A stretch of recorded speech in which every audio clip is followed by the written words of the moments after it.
Lökbatan-Xocasən yolunda magistralı, meyvəli ticarət mərkəzinin yaxınlığı genişləndirmək üçün dəmir ara kəsmələrin ləğv edilməsindən sonra vətəndaşlar problemlərə qarşılaşıblar.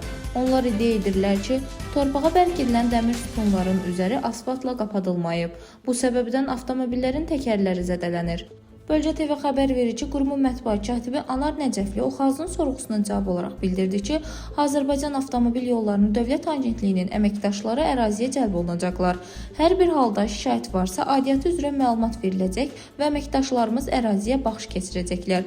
Nəqliyyatın hərəkətinin təhlükəsizliyi ilə bağlı hər hansı problem ortaya çıxarsa, onun aradan qaldırılması istiqamətində qısa müddətdə işlər həyata keçiriləcək, deyə Anar Nəcəfli qeyd edib.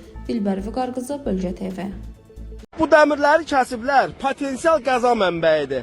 Fikir verin, yuxarıdan gələndə əvvəl yol belə dar olubdur, sonra güya genəldiblər, sağ olsunlar. Amma bu dəmirləri qoyublar yolun ortasında.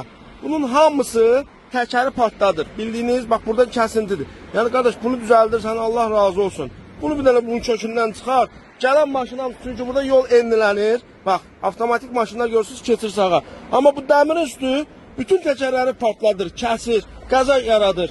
Xahiş edirəm aidiyyatı qurumlardan bu dəmirləri buradan çıxardaq, nə olar?